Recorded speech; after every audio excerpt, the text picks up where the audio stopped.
Clip number 1143۔ اس clip میں آپ قرآن پاک کی سورہ سجدہ کا تعارف، آیت نمبر 1 سے 3 کی تلاوت، ترجمہ قرآن اور تفسیر قرآن صراط الجنان سماعت فرمائیں گے۔ سورۃ السجدہ، سورہ سجدہ کا تعارف، مقام نزول۔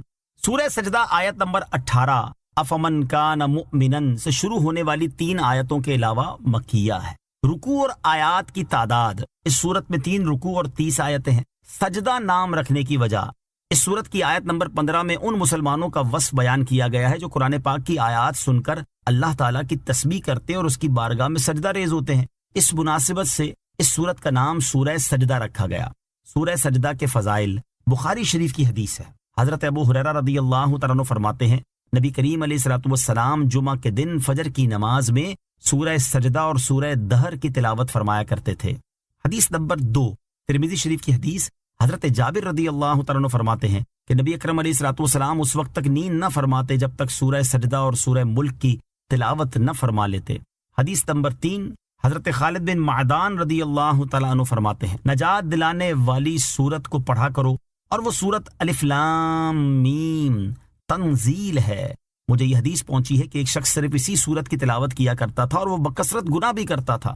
اس شخص کے انتقال کے بعد اس سورت نے اس کے اوپر اپنے پر پھیلا دی اور کہا کہ اے میرے رب عز و جل اس کی مغفرت فرما دے، کیونکہ یہ کثرت سے میری تلاوت کیا کرتا تھا۔ اللہ تعالیٰ نے اس شخص کے بارے میں سورت کی شفاعت قبول فرما لی اور فرمایا اس کے ہر گناہ کے بدلے میں ایک نیکی لکھ دو اور اس کا ایک درجہ بلند کر دو۔ سورہ سجدہ کے مضامین، اس سورت کا مرکزی مضمون یہ ہے کہ مشرکین مرنے کے بعد دوبارہ زندہ کیے جانے کا انکار کرتے تھے، اور اس سورت میں بطور خاص مرنے کے بعد دوبارہ زندہ کیے جانے کو ثابت کیا گیا ہے۔ نیز اس سورت میں یہ چیزیں بیان کی گئی ہیں۔ نمبر 1، اس سورت کی ابتدا میں یہ بیان کیا گیا کہ قرآن اللہ تعالیٰ کی وہ کتاب ہے جو اس نے اپنے حبیب علیہ الصلوۃ والسلام پر نازل فرمائی اور اس چیز میں شک کی کوئی گنجائش نہیں۔ نمبر 2، نبی کریم علیہ الصلوۃ والسلام کی رسالت کو ثابت کیا گیا اور مشرکین کے اس نظریے کا رد کیا گیا کہ قرآن نبی پاک علیہ الصلوۃ والسلام نے اپنی طرف سے بنا لیا ہے۔ نمبر 3، اللہ تعالیٰ کی وحدانیت اور قدرت پر دلائل ذکر کیے گئے۔ نمبر 4، کفار اور فرما بردار مسلمانوں کا حال بیان کیا گیا کہ قیامت کے دن کافر ذلت اور رسوائی کا سامنا کریں گے، نیک اعمال کرنے کی خاطر دنیا میں لوٹ جانے کی تمنا کریں گے اور وہ دردناک عذاب چکھیں گے، جبکہ مسلمان چونکہ دنیا میں راتوں کو اللہ تعالیٰ کی عبادت کرتے تھے، خوف اور امید رکھتے ہوئے اپنے رب عز و جل کو پکارتے تھے، اللہ تعالیٰ کی رضا حاصل کرنے کی نیت سے اپنے مال راہ خدا میں خرچ کرتے تھے، اس لیے آخرت میں انہیں ان کے اعمال کی جزا عظیم ثواب کی صورت میں ملے گی۔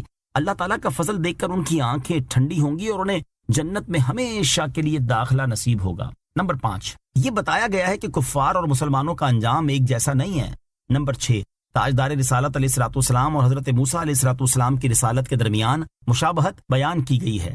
نمبر 7، انبیاء کرام علیہ الصلوۃ والسلام کو جھٹلانے والی سابقہ امتوں پر نازل ہونے والے عذاب کا ذکر کر کے اس امت میں سے رسول کریم علیہ الصلوۃ والسلام کو جھٹلانے والوں کو ڈرایا گیا ہے۔ نمبر 8، اس سورت کے آخر میں اسلام کے بنیادی عقائد، توحید، رسالت اور حشر و نشر پر کلام کیا گیا ہے۔ سورہ لقمان کے ساتھ مناسبت، سورہ سجدہ کی اپنے سے ماقبل سورت لقمان کے ساتھ مناسبت یہ ہے کہ سورہ لقمان میں جن 5 مخصوص غیبی چیزوں کے ذاتی علم کا اللہ تعالیٰ کے ساتھ خاص ہونا بیان کیا گیا، ان 5 چیزوں کی تشریح سورہ سجدہ میں کی گئی ہے۔ بسم اللہ الرحمن الرحیم۔ ترجمہ، اللہ کے نام سے شروع جو نہایت مہربان رحمت والا ہے۔ الف لام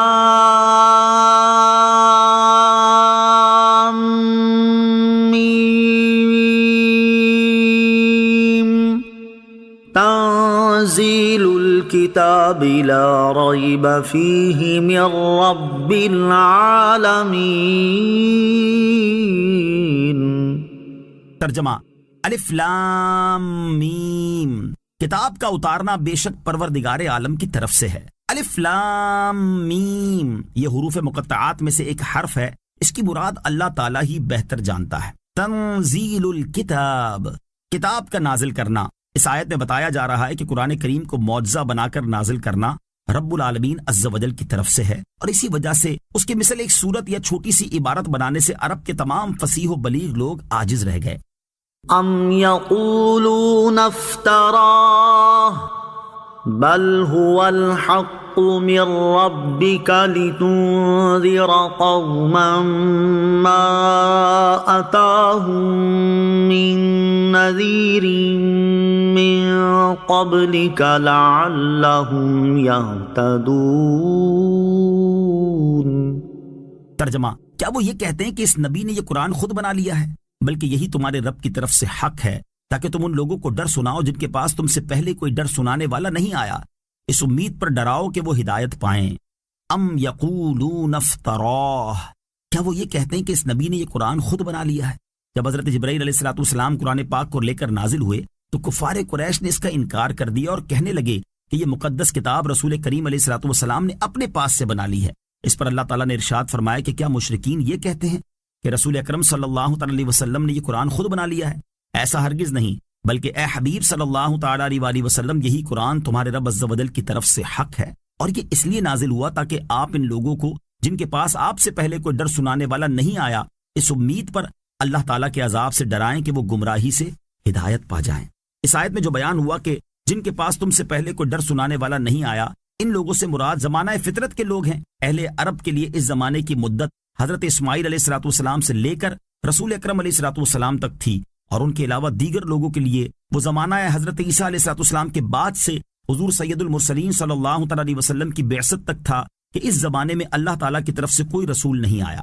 حضرت عیسیٰ علیہ السلام کے بعد دنیا میں نبی کریم علیہ السلام کے علاوہ کسی نبی کے تشریف نہ لانے کی صراحت اس حدیث پاک میں بھی موجود ہے۔ چنانچہ حضرت ابو ہریرہ رضی اللہ تعالیٰ عنہ سے روایت ہے، حضور سید المرسلین صلی اللہ تعالیٰ علیہ وسلم نے ارشاد فرمایا، میں دنیا اور آخرت میں حضرت عیسیٰ بن مریم علیہ السلام کے سب سے زیادہ نزدیک ہوں۔